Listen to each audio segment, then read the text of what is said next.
Spoštovani, letošnji 25. april je nedvomno priložnost za poglobljen in tehten razmislek o vrednotah, ki osmišljajo naše odločitve, našo vsakdanjost in na katere smo morda v hitrem tempu prejšnjega življenja pozabili. Gotovo je letošnja epidemija mejnik v tem tretjem tisočletju, ki se je začelo s plahim spodbujevanjem etično in okoljsko bolj odgovornih drž, z gesli po bolj uravnoteženi in solidarni družbi, zahtevo po spoštovanju človekovih pravic povsod po svetu, ne le na Zahodu. Tako imenovana razvita družba je prvi šok doživela ob finančni krizi ob koncu prvega desetletja tega tisočletja. Na polovici drugega desetletja se je zaradi vse bolj nevzdržnih življenjskih pogojev začel množičen migracijski val, ki je močno zamajal temelje skupne Evrope. Zabeležili smo nastanek in porast demagoških gibanj, rojevanje novih zidov, tudi tam, kjer so bili porušeni pred komaj 30 leti. In zdaj ta virus, nevidni sovražnik, ki ponovno preizkuša trdnost in zanesljivost naših struktur, vseh tistih zasebnih in javnih opornikov, na katerih smo zgradili naša življenja. Prepoved svobodnega gibanja, strah pred okužbo, gospodarska recesija, nemir ob nejasni prihodnosti so stanja ali občutja, ki jih v našem prejšnjem življenju nismo poznali.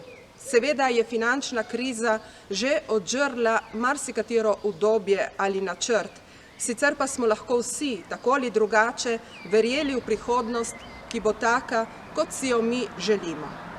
Ta čas pa zahteva drugačne prijeme, bolj pogumne poteze, novo zavzemanje za dobro vseh. Vsak posameznik je danes s svojim obnašanjem povezan z drugim, celo soodvisen.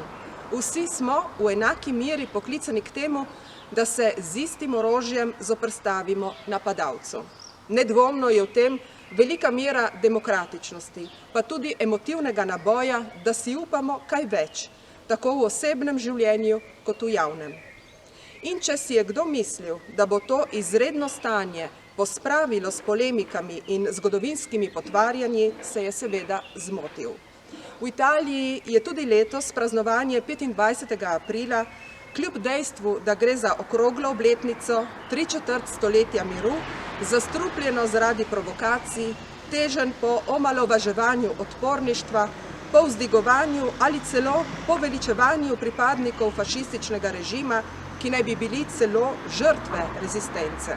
Da ne govorimo o pesmi Bella Ciao, ki naj bi ob letošnjem 25. aprilu donela z balkonov v spomin na vse, ki so v drugi svetovni vojni sprejeli edino zgodovinsko neoporečno odločitev, in sicer, da se zoperstavijo nacifašističnemu zatiranju in osvobodijo narod od težkih spon, sovraštva, hudobije, krivic, trpljenja, mučenja in ubijanja.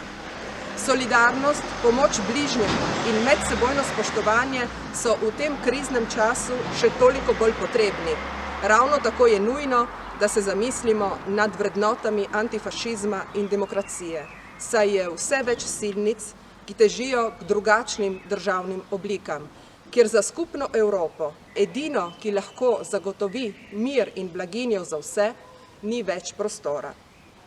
Negli ultimi anni, ad ogni festa della liberazione, assistiamo ad una costante e progressiva spinta al revisionismo storico, che vuole in qualche modo ridimensionare l'immenso valore della resistenza, che ha consentito all'Italia di non soccombere al male, assicurando un lungo periodo di pace e democrazia. Sono trascorsi 75 anni, ben 3/4 di secolo, in un'Europa che, nonostante le critiche, le debolezze, gli egoismi dei singoli, continua a garantire condizioni di vita stabili e proficue. Purtroppo è venuta a mancare una certa sensibilità etica, civile, che ha accelerato il consumo del suolo ed il cambiamento climatico. In questi giorni celebriamo altre 2 giornate fondamentali per la nostra crescita spirituale e per il risveglio delle coscienze. La giornata mondiale della terra, il 22 aprile, e la giornata mondiale del libro, il 23, ci devono spronare ad alzare l'impegno civile a difesa dell'ambiente e della salute, a partire dall'emergenza coronavirus, che ci tiene relegati nelle nostre case e che quest'anno comporta una celebrazione diversa anche della festa odierna. Che questo 25 aprile segni realmente uno spartiacque tra la società di ieri, abbagliata da valori tanto effimeri quanto superficiali, ed un'esistenza adeguata alle necessità di questo inizio del terzo millennio, che porti serenità e pace a tutti i popoli del mondo.